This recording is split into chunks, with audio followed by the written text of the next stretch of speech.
Tournament organisers must have loved this.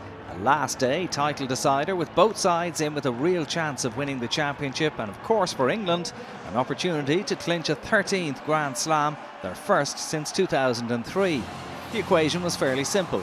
An 8-point win for Wales and they would retain the championship. 7 points would probably do, assuming England didn't run riot in the try department.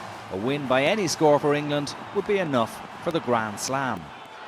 10 minutes in, Wales went in front.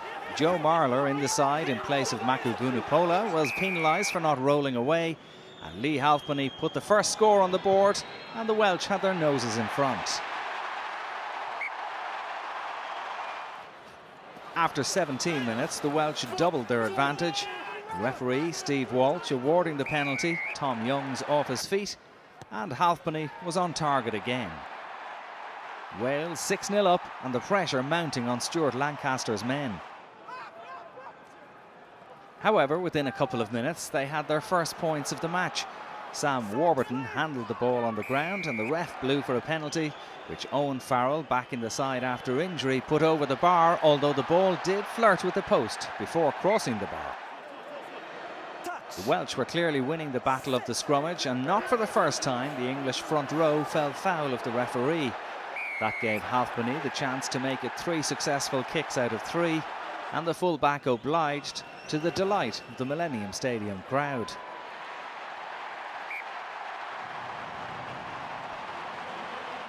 The crowd were out of their seats again soon after when George North made a dangerous-looking break.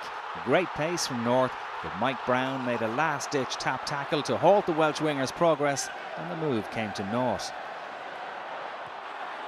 The first half ended with Wales on the attack. The last action, an unsuccessful drop goal attempt by Dan Biggar, but as the half-time whistle blew, Wales knew that the sensational win was very much on the cards, 9-3 up at the break.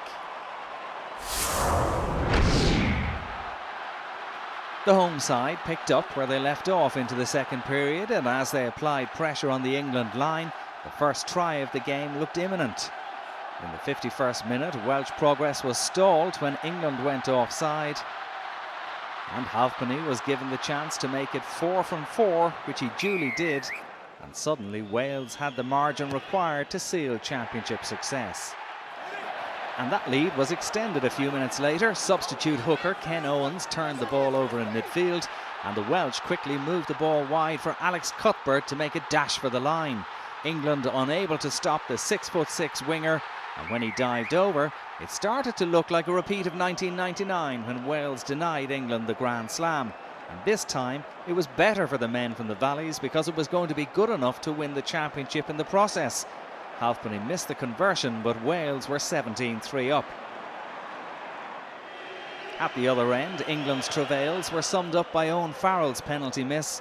As the ball sailed wide, you felt it wasn't going to be their day. As confidence surged through the Welsh players' veins, Dan Biggar landed a drop at the other end to make it 20 points to 3. A good kick from the Ospreys man, and importantly it extended Wales' lead to a comfortable 17 points. England looked punch drunk, and their misery was compounded when Wales notched another try. Sam Warburton started the move inside his own half. Some of the English tackling left something to be desired, but the movement of the ball by the Welsh backs was impressive, and when flanker Jason Tipuric received it, he did really well to draw the tacklers before releasing Cuthbert to cross the line for his and Wales' second try of the afternoon. Cuthbert's 4th try of the campaign, and Wales knew that the win and the championship was theirs. Hard to believe this side had been beaten for 8 games in a row after they went down to Ireland on match day 1. The renaissance was complete and the celebrations needed no commentary. Biggar converted to make it 27 points to 3. Biggar added the final score of the game 10 minutes from time with another well-struck penalty. It was now 30 points to 3. England were never able to mount a serious threat after that, and Wales were able to enjoy the final few minutes knowing that they were the first Welsh side to retain the championship since 1979. At the final whistle, the celebrations began for Wales. Wins against France, Italy, Scotland and now England taking them to the title, And no doubt many of those wearing red in this game will also don the red jerseys of the Lions later in the year.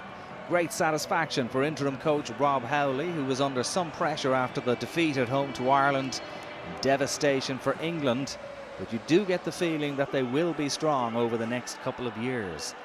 It was Gethin Jenkins and the injured Ryan Jones who had the pleasure of raising the trophy as the Welsh supporters raised the roof at the Millennium Stadium, where it finished Wales 30, England 3.